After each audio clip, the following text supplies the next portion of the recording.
দেশে এবছরই একটি সুষ্ঠু গ্রহণযোগ্য নির্বাচন হবে বলে আশা করছেন বিএনপির ভাইস চেয়ারম্যান শামসুজ্জামান দুদু।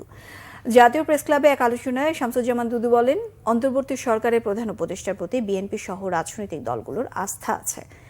তিনি বলেছেন, এবছরের শেষে বা আগামী বছরের প্রথমে নির্বাচন হবে, তাতে সবাই আস্থা রাখতে চায়। তবে আওয়ামী লীগকে হেলা করা যাবে না, তারা বসে আছে দেশে অস্থিতিশীল করার জন্য। আলোচনায় দলের চেয়ারপারসনের উপদেষ্টা হারুনুর রশিদ বলেন, নির্বাচন যত দেরি হবে ততই সংকট বাড়বে।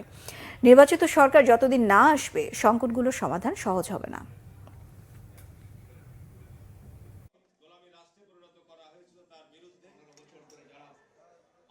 আমরা দীর্ঘ 15-16 বছর যাবৎ মাঠে রয়েছি। আমার বাড়ি, আমার জমি দখল করেছে, আমার সম্পদ দখল করেছে, আপনার উপর মিথ্যা মামলা দিয়েছে। এরপরও বলবো, জাতীয়তাবাদী দল অত্যন্ত ধৈর্য এবং সহনশীলতার সাথে এত বড় একটা বিপর্যয়ের পর যেভাবে আমরা এই জনবিস্ফোরণকে আমরা নিয়ন্ত্রণ করেছি, এটি চারটিখানি কথা নয়।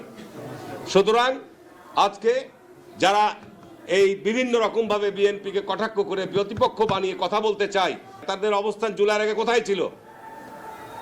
জুলাইয়ের আগে তারা একটা মামলার কোনো শিকার হয়েছে? 90-এর গণঅভ্যুত্থানের পর বিএনপি জিতেছে, ছাত্র দলের সরাসরি নেতৃত্বে তখন গণঅভ্যুত্থান এসে। তা আপনাদের নেতৃত্বে যদি গণঅভ্যুত্থান হয়, তা আপনারা তো একটা রাজনৈতিক দল গঠন করার চেষ্টা করছেন না? তাহলে ইলেকশন দিবেন না কেন? ইলেকশন দিলে তো জিতবেন। বিএনপি নাকি চাঁদাবাজি করে, বিএনপি নাকি দখলবাজি করে। এই বছরের মধ্যেই গ্রহণযোগ্য একটি নির্বাচন হবে, এটা আমরা প্রত্যাশা করতে চাই। ডক্টর ইউনূস বলেছেন এই বছরের মধ্যে অথবা 26-এর প্রথমে, এর মধ্যে থাকেন।